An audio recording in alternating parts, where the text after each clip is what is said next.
السلام علیکم ورحمۃ اللہ وبرکاتہ. بسم الله الرحمن الرحیم. ټول تعریفونه د رب ذوالجلال د پاره چې خالق او مالک او پروردگار د کل عالم دی، او درود پاک په خاتم الانبیاء حضرت محمد صلی الله علیه وسلم باندې. امید د رب ذوالجلال نه ساتم چې تاسو به روغ جوړ په صحت با برابر یې. الله جل شانهم د دنیا او آخرت ټول خوشحالی نصیب کړه. محترمو مسلمانانو ورونو او خویندو، نن درته یو نوی او خاص وظیفې سره حاضر یم. محترمو، دا نننۍ وظیفه د جمعې مبارکې د ورځې وظیفه ده. د جمعې مبارکې په ورځ باندې چې انسان دا وظیفه وکړي، محترمو، نو الله جل شانه به کمال یقین نصیب کوي. یعنی د الله جل شانه په ذات باندې به پورا یقین وي. زړه ته به الله جل شانه یقین نصیب کوي، کمال یقین. او محترمو، او څوک چې د جمعې په ورځ محترمو دا په پاکی کې، یعنی پاک صفای لامبلی وی، غسل کړی وي، او د جمعې د مانځه نه مخکې څوک دا په خلوت کې، یعنی ځان لا په توجه سره په یقین سره دا آیات دا وظیفه کوي، نو الله جل شانه با یې مرادونه پوره کوي. یعنی چې څو مقاصد وي په زړه کې، الله جل شانه با هغه پورا کوي، حاجات په پورا کوي. محترمو، هغه مقاصد او مرادونه که هر څومره مشکل وي، محترمو، نو الله جل شانه با د دې وظیفې په برکت سره هغه پورا کوي.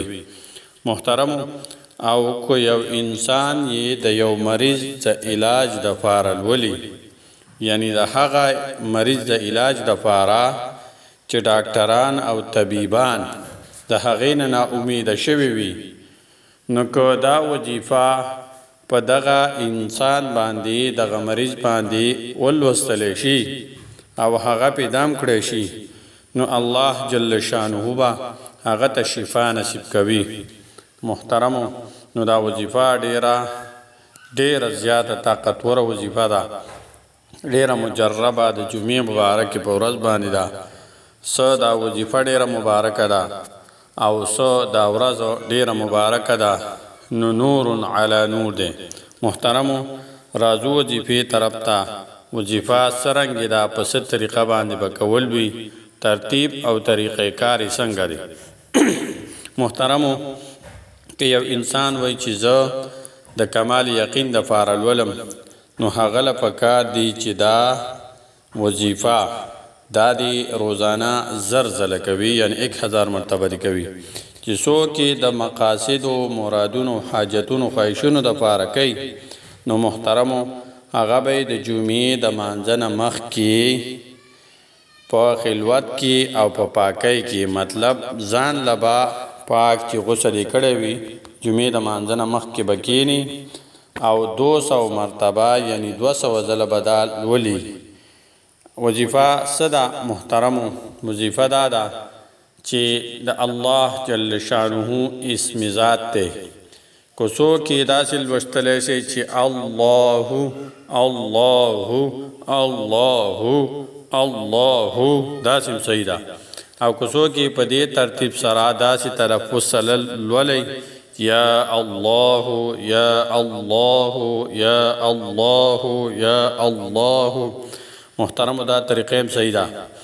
د مرادونو، مقاصدو، حاجاتو، خواهشاتو د پاره لولئ، نو د جمعې د مانځه نه مخکې به غسل وکئ، په پاکی کې به دا وظیفه کوئ، او ځان له ځای کې به کوئ، او څونه پیرې به وایي، 200 مرتبه دا به وایي.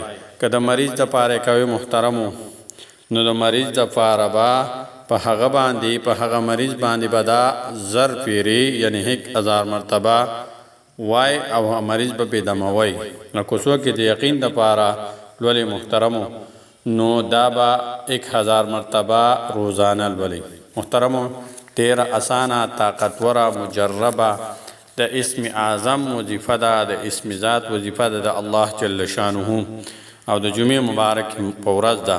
نو محترمو دا وظیفه په خپله هم وکړئ، د خپلو حاجاتو دپاره، د خپلو مریضانو دپاره او د کمال یقین دپاره، او د نورو خویندو ورونو سره لازما د صدقه جاریه په نیت باندې شیر کړئ.